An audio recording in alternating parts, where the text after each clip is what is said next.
you can do some things very artistic, thinking outside the box that a lot of other photographers don't take the time to learn. Or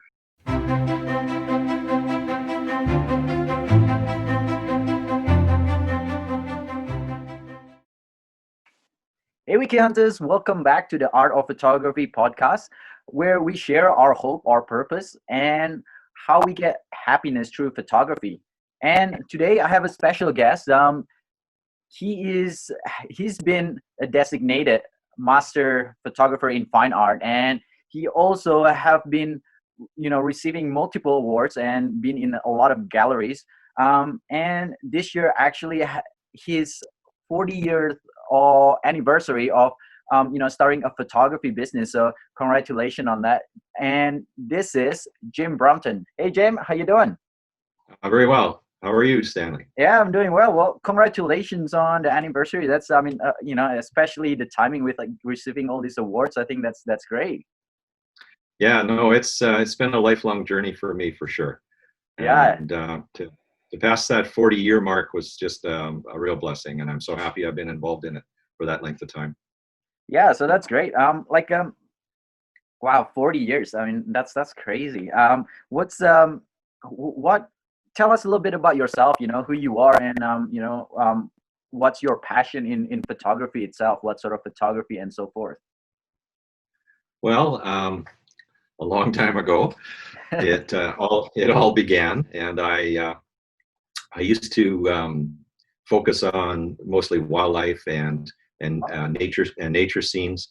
My focus and my marketplace back in those days, in the 1970s, was to magazines and calendar companies and school books, those types of publications. So I used to sell images to them, as well as I did some portraits and some weddings, and tried to make a living as a photographer in the 70s. It was a struggle then, no different than it is now for anybody. So managed to get through all of that over those years, and I kind of switched gears and went into more fine art landscape. I did that probably 25 years ago, and kind of ramped up the other side of the business, where I would have my images printed on canvas, and then they would go to different galleries, and I would sell them through my galleries that represented me, as well as I would sell them through my own stores. I had my own galleries. So that was the beginning of the fine art side of the business. Then I took another leap about 15 years ago and started printing my own. So I own the Canvas Print Lab now that does all the printing. So now it's a one-stop shop. I take the image, I take it, put it through my own Canvas Print Lab. From there, we distribute it to the galleries that have ordered the piece or want to see it or want to hang it on display. And I stretch it, I finish it, and eventually I sell it, which is the end result. Wow, that's amazing. There's so many things I want to touch to in that, just that little bit of a conversation there. But I will start with how did it all start, like 40 years ago? What really is? Well, that's a really good question, Stanley. It started about 50 years ago for me, actually. Oh, okay, wow. Yeah, when I was in school, so in the early 70s, I started capturing images in the 1960s, and so I just developed a taste for it, I guess, and I really enjoyed it. So of course, back in those days, we were shooting films, so I was able to buy a good quality 35 millimeter camera. And it was in the latter part of the 1970s that I decided that I would set up a photography business, which I did. So I've been shooting for over 50 years, generally, 42 years owning my own photography business. But through that initial stages of my career, I went from 35 millimeter film to medium format. And I was shooting big landscapes, and I remember in 1982 I had my first canvas print done, and it was done in a company in Vancouver, and I lived in Saskatchewan at that point in time. And the way they did it back then in the early 80s was they took a print and they actually melted it into a piece of canvas, which is that's how they did their canvas transfers.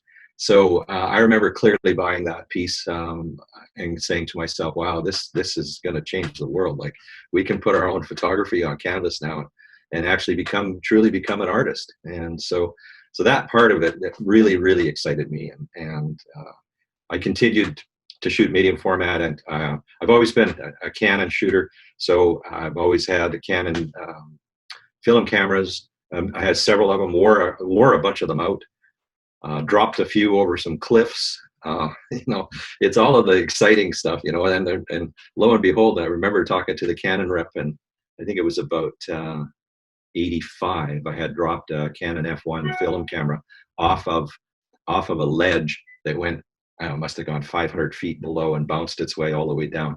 And when I went down to the bottom and got it, it still worked.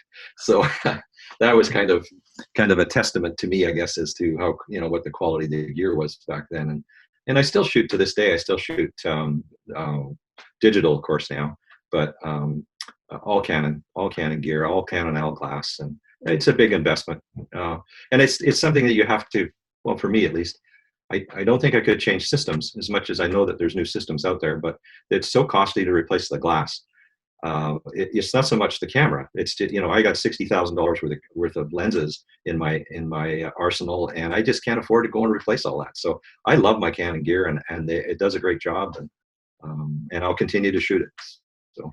Yeah, that's a good point, actually. You know, at the end of the day, like especially in this era, like all the cameras working, you know, great. They all have their advantages and disadvantages. But I think at the end of the day, there was one word that you mentioned there, you know, like artist. Like, you know, that's at the end of the day, that is what's important. The people that actually use the tool, you know, they're all great tool. Sure, some of them have their, you know, advantages and disadvantages, but essentially at the end of the day, it's the people that are using it and pushing it to the limit. Because let's face it, you know, most of us doesn't even, you know, even close to pushing it to the limit, right? So yeah, that's great that you mentioned that. But wow, that is such an inspiring story. Yeah, you know, but back, you know, I think, Sandy, I think way back in, you know, in the 80s, and I used to follow a photographer from the US. His name was Ansel Adams, and I was just intrigued by his ability to capture landscapes. And he shot mostly black and white, but he did shoot some color. But his ability to create art where his subject matter was sharp from the foreground to the background just intrigued me. And it was something that I started to do on my own as well. So I followed his lead on that. Most of my art that I have for sale is sharp at the front and sharp to the back, and I believe it creates a nice three-dimensional effect. It creates some depth in the image, and you know, for that reason alone, I think he's inspired so many different photographers. It's just crazy, you know. And I remember one of his quotes. He says, "The most important component of a camera is the 12 inches behind it." So to me, you know, and he's right. It's the artist that's behind the camera that makes the difference. It's not the camera. You know, and sometimes people say to me, "Jim, you must have a good camera." And well, yeah, I do have a good camera, but it's not taking the picture. I'm taking the picture. So that's the difference, I guess. That is, yeah, that is true. I mean, we as a photographer, we hear that a lot. You know, I mean, like at the end of the day, how many of you look at, you know, go to a coffee and then coffee cafes, and they would have this, you know, I don't know, hundreds, thousands of dollars of coffee machine, but you try their coffee, it doesn't really taste that great. You know, you're right. It's just part of the equation. And I'm so glad that you brought out your inspiration, because that was going to be my next question, like where it was all inspired from. So yeah, that was amazing. Yeah, so take us through about like you know, I mean, now you've got so many awards there, you know, a lot have been published and also recognized in different galleries and all that. How does that journey works for you? Because you know, I'm sure a lot of photographers and listeners that listening to this podcast might think, oh well, you know, Jim is probably a prodigy, or you know, he's talented. I don't have the eye for it. You know, what do you have to say to those people? Well, you know, I've been an educator for a long time. I love to educate people on photography. I really, truly do. And I think, you know, like after and before I received my master's, in fine art photography. I've always been a person that likes to share my knowledge and my ability. There's so many photographers out there right now that keep that stuff so close to their chest. They just don't want to share that information as to how they shot it or where the location was. And I think those people, they need to revisit that. They need to say to themselves, if I can do this, why can't I share that with another photographer? Let him go and do his own twist on it, because they're going to be different. You can line up 10 photographers shooting the same scene, and everybody's going to end up with a different image. And it's because they have lens choices, they are, their aperture choices, their filter choices, all of that kind of stuff will come into play. So there's no way that the information in regard to the location or how you capture the image, there's no way that shouldn't be shared. And I'm a big believer that it should be shared, and I share it all the time. So when I'm educating students on the art of fine art photography, and those are the classes that I actually teach, we talk about composition, we talk about clutter, we talk about different things that, certain elements that make images better, that will make them all better photographers.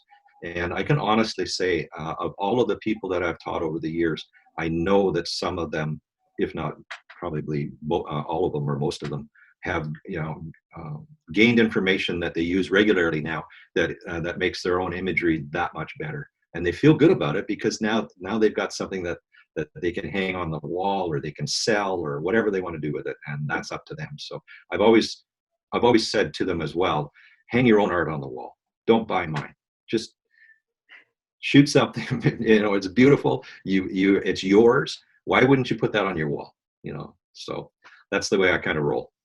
That's great. I think it was there was a point that you touched that is really important to myself, is that one of the reason why I love photography is the fact that we could see each other's perspective. Everyone have different perspective, right? Everyone have a different way of looking at it and point of view. So you're right. Like you could, there was so many times where I go with like 3 or 5 of my friends going out shooting, and when we publish it on our social media, it is hardly the same. The only one that are the same are the iconic one, the one that we continually see in the social media. And I believe a big part of that is because we are kind of pre-framed, right? Because we've been seeing that photo so many times. So I'm so glad that you mentioned that. Yeah, that's fantastic. So you mentioned a little bit about your passion about teaching for others, and like you helping your students to become better and to actually feel better about photography. How does that passion there sparks from being a photographer to being an educator? Well, that's a good question. I'm continuing to learn all the time myself. So I mean, I would start right there. There isn't a day goes by that I don't take my gear out and try something different. So I continue to learn myself, and then I continue to share what I learn.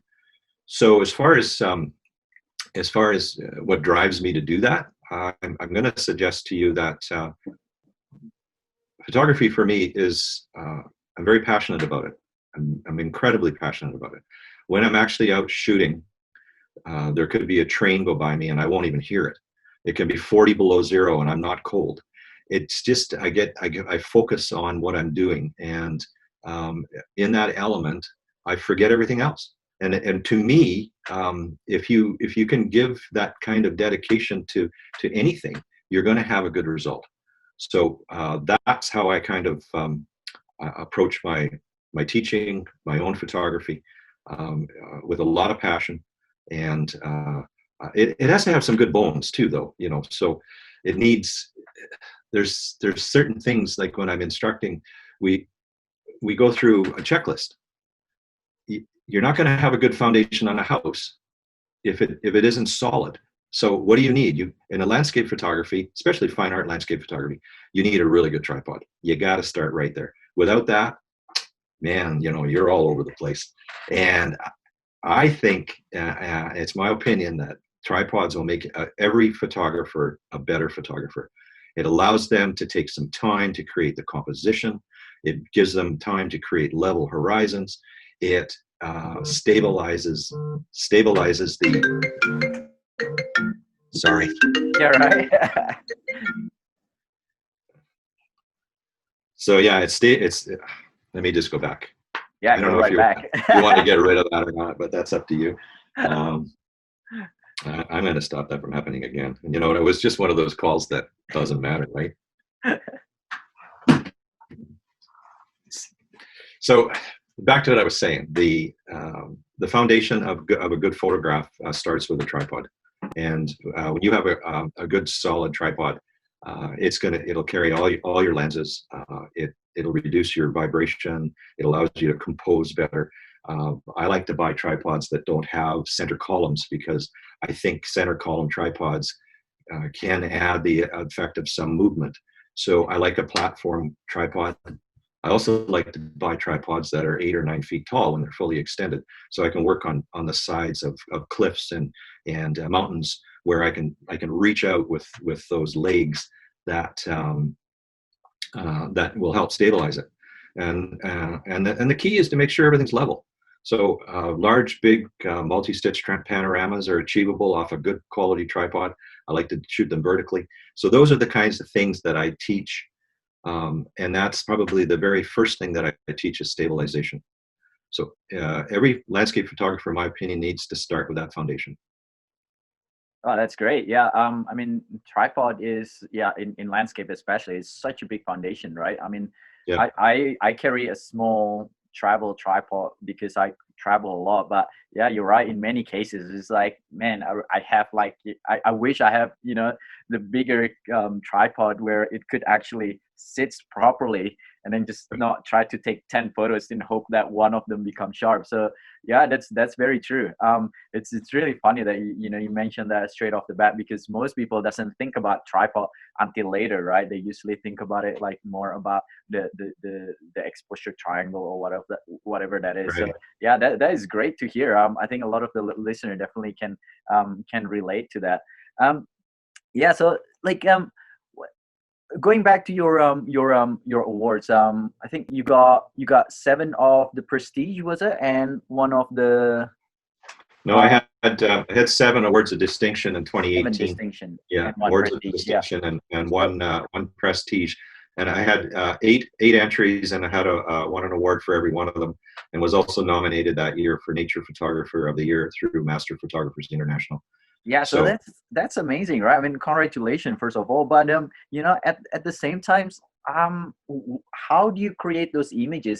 What are your thought, and how do you transfer your passion into your photos so that it's actually different compared to make obviously if you're gonna make it to the top, you have to create something that is different, that is wow to not only to other photographers but especially to these judges who's been regarded as a master in their own field. So yeah, talk us through how that process work for you.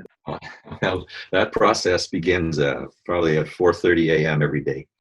So um, for me, being a landscape photographer for as many years as I have, I've always worked both ends of the sun. So it's sunrise, sunset.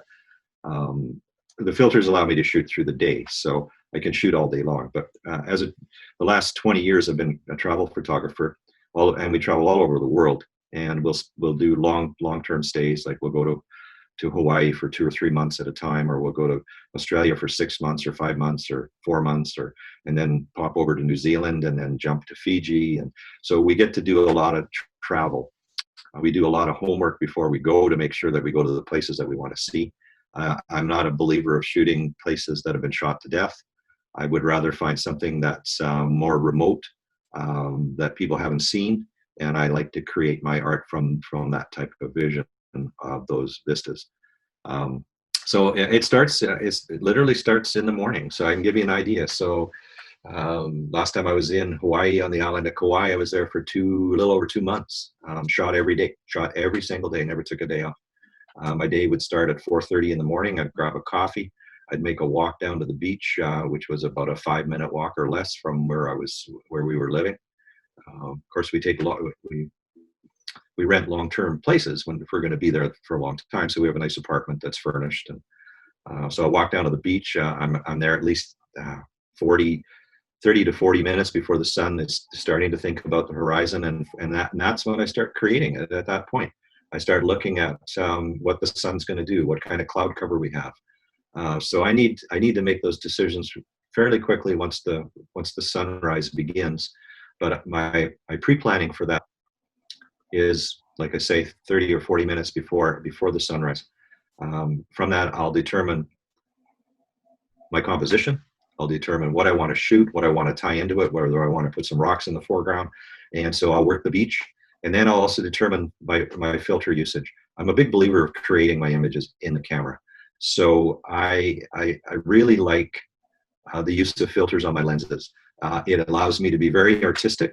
It allows me to control color and glare and exposure time and bright spots in the either left or right or the sun or the bottom or whatever you're dealing with. So there's so many different filters out there that I use on a regular basis that ties it all together. So then I'm on the beach and I'm looking at what's going on, and at that point I say, okay, this is how I'm going to shoot this morning, and I get my filters ready and I get set up and I start shooting. Now a lot of times I won't shoot more than maybe 10 shots for the whole morning, but the pre-planning has gone into it. The composition is there. I know what I want to do with my filters. I know what I want to do with the ocean, and those types of scenes where I've got moving water or moving clouds. I like to create some art from that by either adding a denser ND on, or working with a grad, or crisscrossing two grads. The thing that's nice about our cameras this day is that there's so much resolution. So even if you do some crisscrossings on some circular filters, you can still crop into it and still have a really, really good file. So you can do some things very artistic, thinking outside the box, that a lot of other photographers don't take the time to learn, or they've never tried it. And so those are the types of things that get me excited when I'm in the field. What can I do to this? How can I create this? How can I make this a better image? How can I make this so that when somebody looks at it, they're going to stand in awe and stare at it? They don't have to buy it. I win. I'm a winner if they stand in front of it in awe. Or if they turn around and say to me, is this really a photograph? And I'm not a big believer of Photoshop, so I don't do a lot of work in Photoshop. One of the things that I learned a long time ago with digital cameras, and I tell a lot of my students, give it a try, is go into the back end of the cameras and turn everything off. Don't let your camera do anything for you. Turn off any auto enhancements, auto colors, auto sharpening, everything. Just turn it off. So now basically what you've got is an old film camera. Because in the old film days, the only thing that you could ever do would be to take the image, put it into a dark room, and do a little dodging or burning, and you're done. So you had to shoot it right back then, and with the use of filters, you could do that and achieve that. So I'm doing the same thing with the digital world, but I'm not letting the camera do anything for me. So what I've learned, and I use Photoshop, and I don't use Lightroom, and I use Photoshop sparingly. But I'll take one of my, say, a single image file, not a multi-stitch, and because everything's turned off on my camera, and I've used filters to create the image, there's so much detail in that raw file. So I'll dump it into Photoshop, and I simply will add black. And when I add black, it adds contrast and color, and I'm done. I'm literally done with one swipe of one line. So that's the kind of stuff that our cameras are capable of creating for us. Like if you take control of your camera, you're going to end up with those kind of results. You're going to end up with that wow factor. Because you've used filters, you understand how to use them. You've created a beautiful scene with the composition. You thought through it well before it ever began. And that's the stuff that drives me every day. So then following that, and the sun's gone, I usually will shoot a couple over my right shoulder or my left shoulder, depending on what the sun is highlighting now. So I'll actually use the sun in a sunrise to the advantage of continuing to shoot past the actual sunrise itself, but I'll just face a different direction. And then I stop in a Hawaii situation. Then I would jump in the car and I'd go to the North Shore and I'd shoot waves all day long.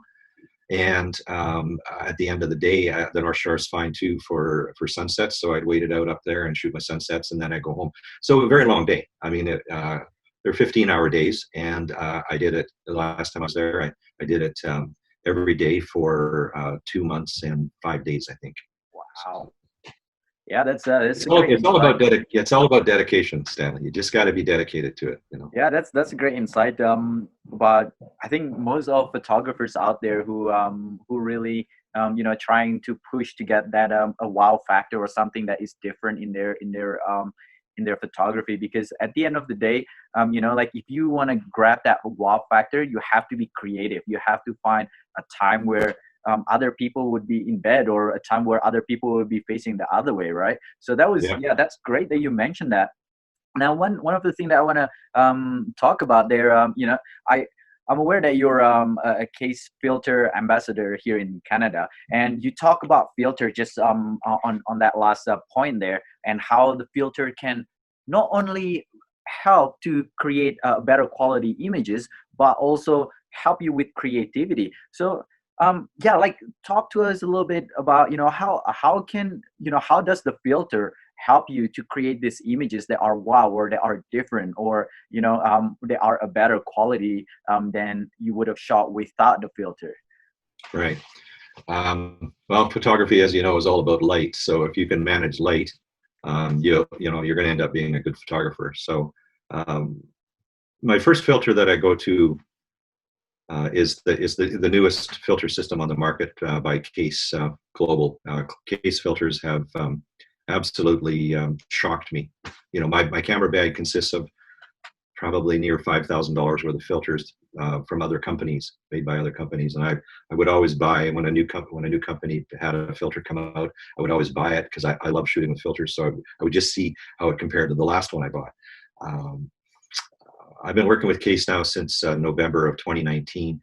I'm very pleased to be their Canadian ambassador for their company. Their filters are the best I've ever worked with, and I'm not saying it because I'm their ambassador, but I'm saying it because they're a great solid filter. They're rugged. There's no color cast. I love them. They're super thin. They're easy to use, and I think the way that they've designed them, even with regard to the magnetic filters that they make now, people are going to start using stuff like that more because they're so easy to use. Yeah, I think about the days when I was in Saskatchewan and shooting at 40 below zero and screwing filters on the front of my lens, and my hands are frozen.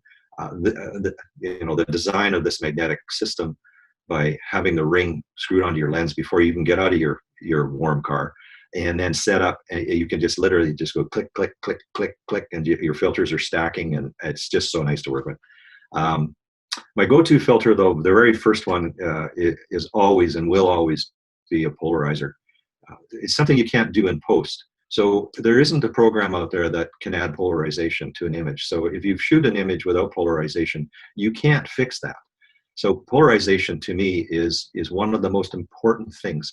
It allows you polarization will increase your blues and your greens. It'll add some color. It reduces glare.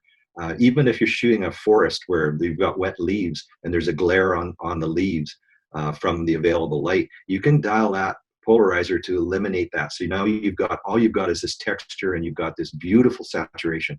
So it is without a doubt my first filter. Probably 95% of every image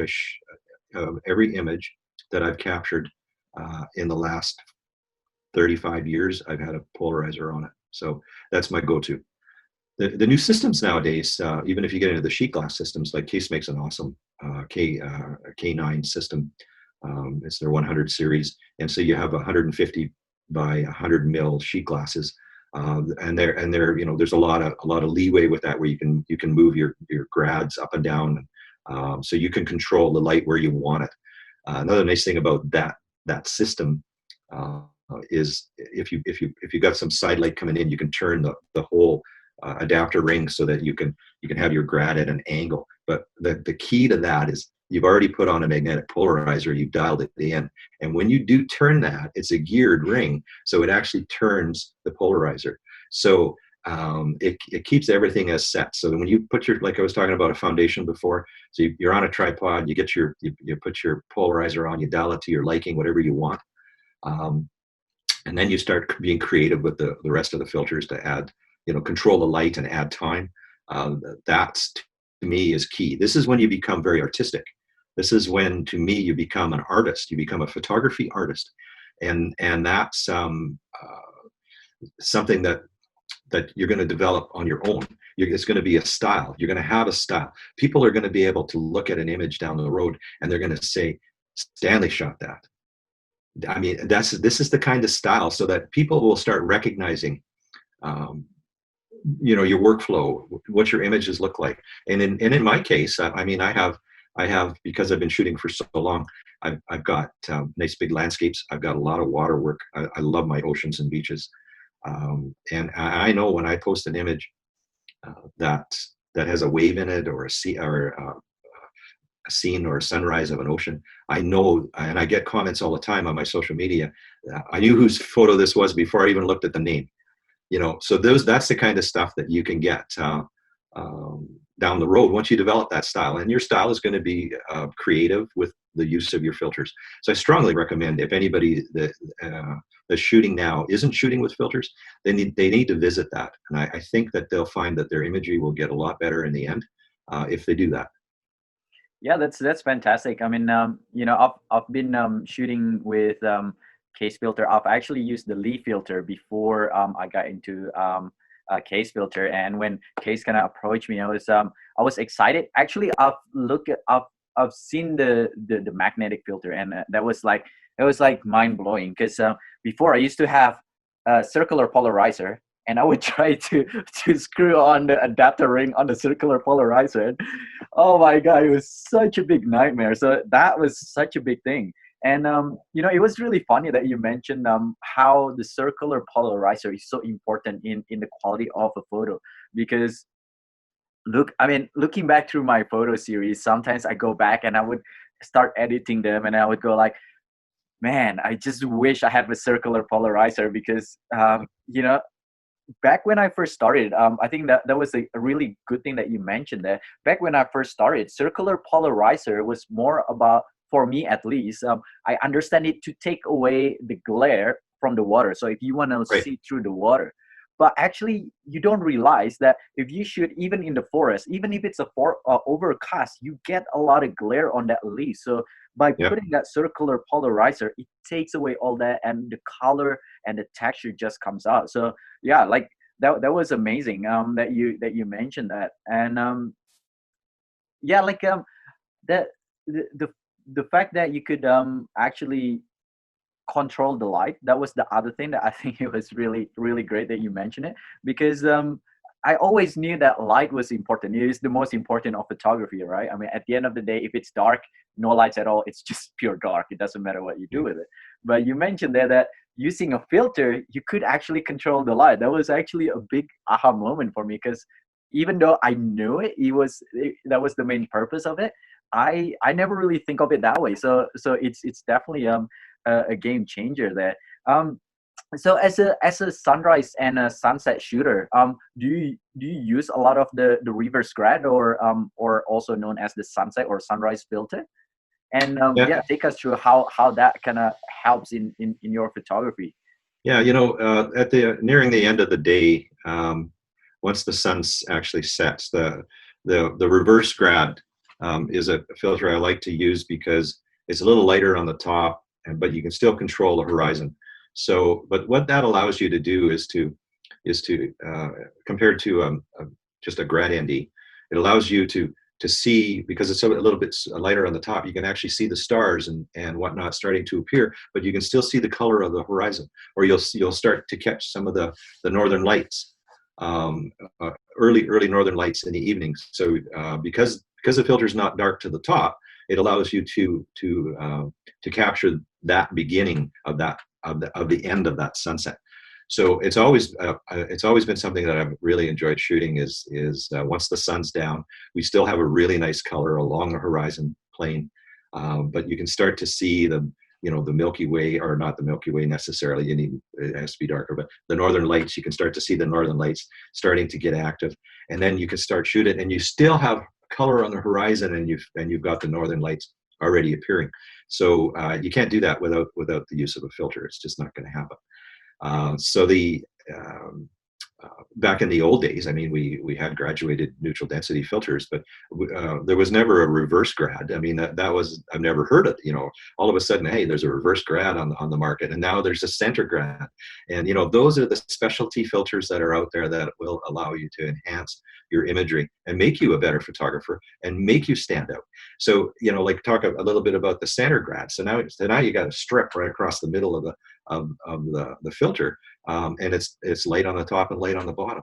But if you take that filter and turn it sideways, now you got a strip down the middle. So now you got a waterfall or a stream that's running past you. Typically, there are 2 stops or greater, brighter, the water. So now you can control that and still have beautiful colors on the edge of your rivers or your streams. So now you don't have to worry about blowing out the river. You can add another filter on it. Now you can start to create what you want the water to look like. So, you can go from 2 seconds to 20 seconds by adding a 6-stop ND on top of the center grad. So this is where fine art photography really takes place, is because now you're the artist and you get to choose what the end result is. There's a lot of places that I'll go to and I'll get set up, and before I even take a picture, I know what the end result's going to be, because I've thought through it.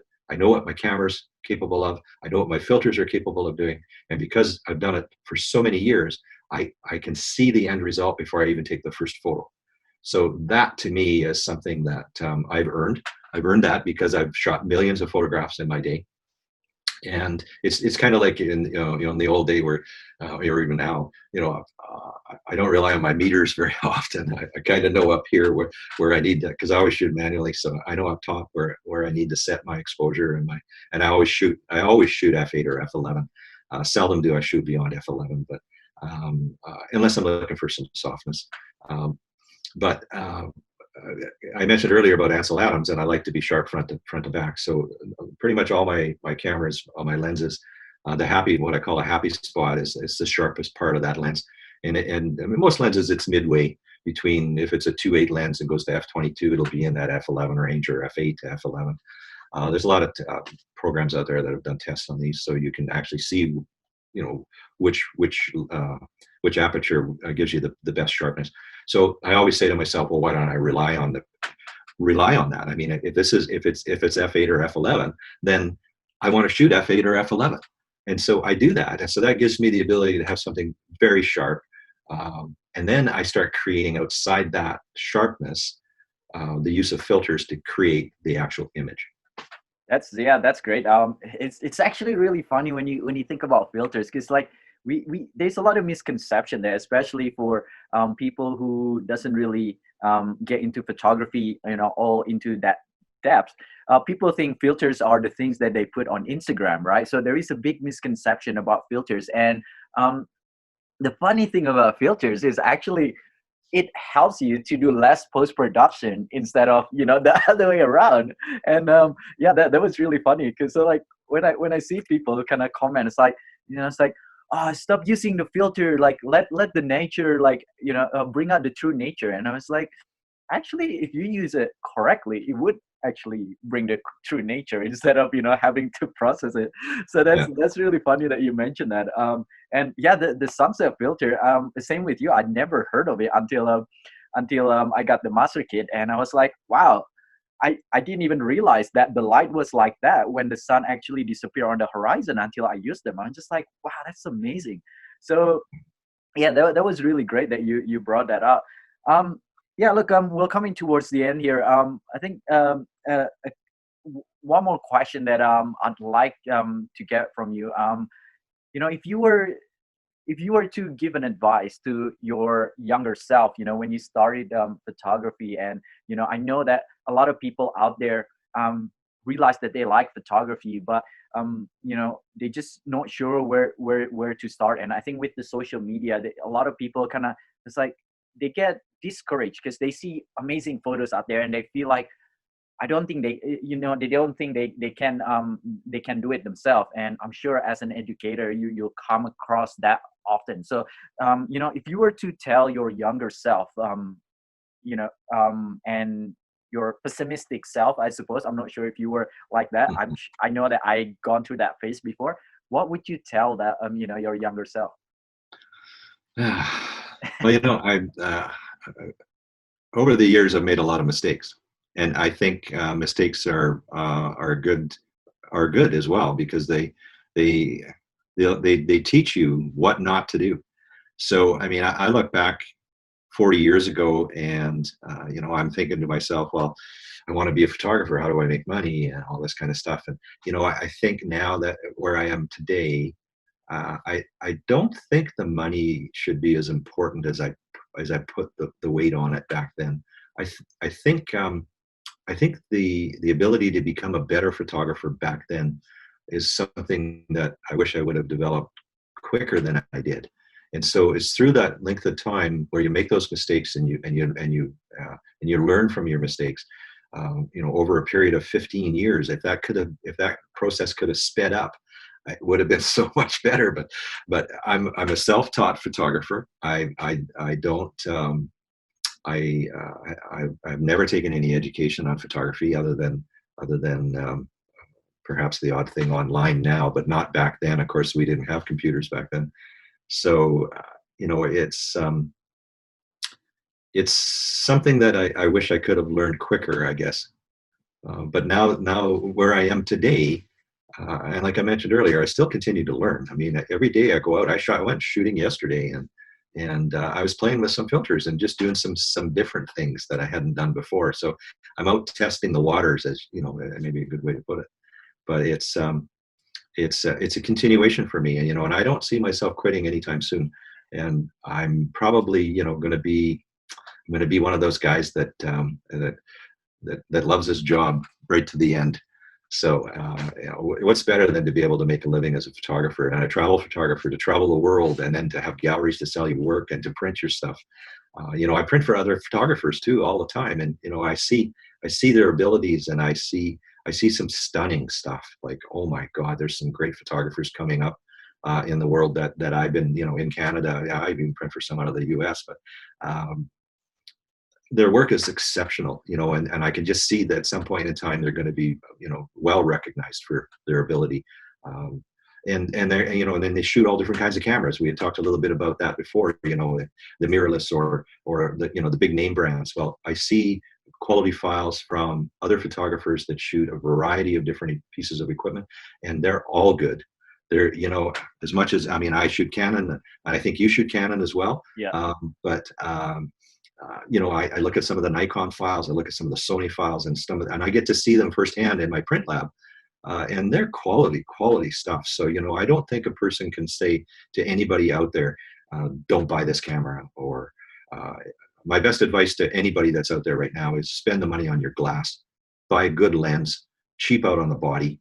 The body will carry you through anyway. But if you have good glass that you can carry down the road, when you do eventually get full frame or whatever, keep that in mind when you're buying it. But spend the extra money on the glass. Don't go with the kit lenses. It's just, if you want to become a very good photographer, then you've got to think, I got to spend some money, and that starts with buying a good tripod, like I said earlier. So Yeah, that's amazing. I think making mistakes is it's the most underrated thing. People say, like, oh, a lot of people. I mean, I know when I was growing up, everyone, my parents was always, oh, be careful and all that stuff. I wish going back, my parents would just say, you know what, go fall and go do that. And I know they do it from their love, right? They don't want me to get hurt and stuff like that. But that's what I told my students as well. I just go make mistakes. Like, sure, I think this is the best way, but do the other way. And I think the worst thing as an educator we can do is trying to close their perspective. So that was great that you mentioned that. And I think one of the other thing that I want to mention up there, especially for those of the listeners who shoot with a higher end camera, stop putting cheap filters in there, because you spend so much money on your lenses, and then you put things like Amazon basics lenses. Just takes away all that. It's gonna defeat the whole purpose. So make sure you invest on some. If you already invest on your lens and your camera, then make sure you invest on the filter as well. So yeah, like Wow, there's just so many knowledge that you share with us. Always, we can go all day with this. But Yeah, look, that's Jim, the problem. That's the problem, Stanley. We literally could go all day with this, and I'm not kidding. You know, I could 5 hours from now we could still be talking about it because there's lots of tricks and techniques out there that I've learned over the years that that are great to share with people. yeah, and I think the fact that you say never stop learning is so important, especially for those of you who already kind of made it, or who already think they're one of the better one out there. The worst thing you can do is that to think that you don't need to learn anymore, because that's how you grow. That's how you develop your creativity. All right, well, Jim, thanks a lot for your time here. I know you have a busy day, so I'm so glad that you spare your time to be here with us. And look, for the listeners out there who interested to learn more about yourself, who want to see more of your fine art photography and your fabulous images, what is the best way, or where is the best way to find you? Well, my website, I guess. So it's just jimbrompton.com. And there's a contact link there that you can get in touch with me, or on my Facebook page, Jim Brompton Photography. That's another good way to reach out. Also have a Kase Canada filters page, so you can reach me through there as well. Cool. Well, thank you very much, Jim. And look, Wiki Hunters, thank you very much for tuning in. And I'm sure you get a lot of gem from that. And look, if you're interested on a Kase filter, you can contact me or Jim himself, and I will post the link to both of our profile on the link, so you could just contact us. And don't forget to check out Jim's work. It's just quite amazing. A lot of his work is actually, he turned something that is nothing to something. So a lot of his work are quite simplistic, but nevertheless, it's just so incredibly beautiful and vibrant. So highly encourage you to check out his work. But thanks a lot for tuning in, and don't forget to subscribe and turn on the notification button so that you know when the next episode's coming out. But thanks a lot, and I'll see you guys next week. Catch you later. Thanks. I really appreciate the invite. Yeah, no worries. Catch you then, Jim. Yeah, bye now.